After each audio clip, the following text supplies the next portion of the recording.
Joining me now is retired Brigadier General Robert Spalding, the author of the book, The Stealth War, How China Took Over While America's Elite Slept. So, General, I really appreciate you coming on at this very important time because this comes after a Senate intelligence report and, of course, reports in the media as well about Russia is the main kind of topic that a lot of people are talking about when it comes to foreign interference, foreign threats, whatever it may be. Is Russia the biggest threat to the United States at this time? It really is, and it's a declining economy. It has a declining population. It really has an economy less than the size of Texas. When you look at China, it has a navy far larger than America's.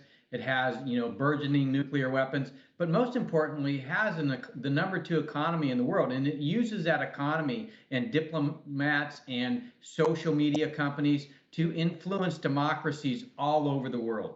And I think that is a good point because this is something that we've been talking about for the better part of years at this point, but it has been ignored for a long time. I mean, China's been pegging its currency to ours. It's been manipulating its different numbers and really stealing manufacturing and productivity from the United States. And this isn't necessarily anything new. So I do want to talk about the very title of your book, actually. The book says the blame for China's growing influence is at the feet of America's elite. Can you elaborate on that?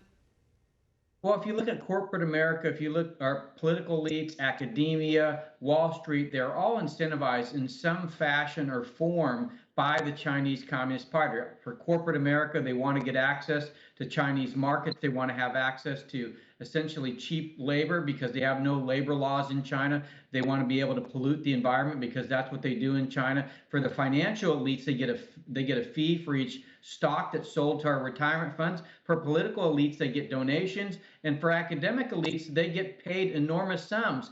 Some of them are getting, picked up by the Department of Justice as we speak. And even when we look at recent headlines that are pertinent to the business here in the United States and what is happening in China, I mean, we've seen the NBA cave to China. We've seen movie theaters cave to China. We've seen now TikTok. That's the latest company that's kind of being put in the middle of the feud between the United States and China. But you're exactly right to say that these things kind of overlap. There is something to be said about a lot of people are making a lot of money because of their relationship with China. And oftentimes it may be coming at the detriment when it comes to the security of the American people or the work opportunities of the American people, especially when it comes to those making aluminum or those farmers in the Midwest who are now facing the repercussions of these decisions. But this, of course, falls during the 2020 campaign. So that's why a lot of times we're having this conversation. And the Trump campaign has put a lot of emphasis on the idea that the Biden campaign will be more easy, more cozy to China. Do you think there's some truth to that? Well, look, I was working in the National Security Council as a member of the Joint Staff. So I worked for the chairman of the Joint Chiefs during the Obama administration. I saw the Obama administration essentially did not want to push back on China or the Chinese Communist Party. So I feel that a Biden administration will probably institute some of those same policies. They want to tone down the rhetoric. They want to make this problem go away. And the challenge is that we see the infiltration of our society. If we don't stand up now, we're probably not going to be able to have a democracy in 20 years.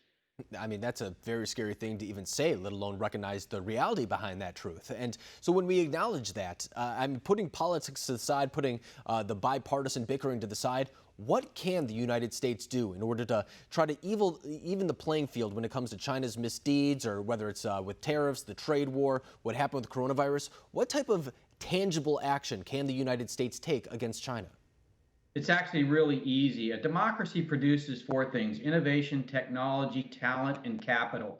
What's been happening for the last 30 years, we've been sending those 4 things to China. So first, we need to protect. We need to decouple from China. Second, we need to rebuild. We need to take that innovation, technology, talent, and capital, invest in our own country. And 3, we need to inspire democracies around the world by helping them develop economically, but also their civil institutions, like the Marshall Plan that we did after World War II, where we rebuilt Europe, but also rebuilt Europe into a democracy. What China's been doing, what the Chinese Communist Party has been doing, is taking the bounty of America and rebuilding the world, but then teaching them to be an authoritarian system like them because they're afraid of their own people recognizing that freedom of speech, freedom of religion, freedom from oppression is something that they can have. And General, that's a very clear roadmap, but are you optimistic that we'll ever get to that point, or do you think that special interests and other things that you lay out in your book will once again prevent us from ever getting there?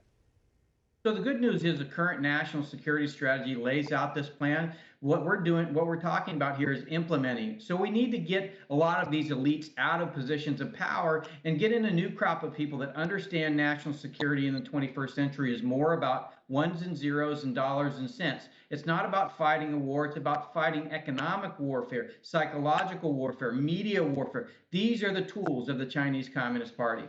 And I think that's something that everybody on both sides of the aisle can kind of agree with to some degree. I hope that they can put aside, as we were saying, all that bickering and really take that advice that you're giving right there, because I think it's good advice, and I think it's advice that could really change the lives of a lot of American people. But General Robert Spalding, I really appreciate you coming on tonight and breaking down this very important issue for us. Thank you. Thank you.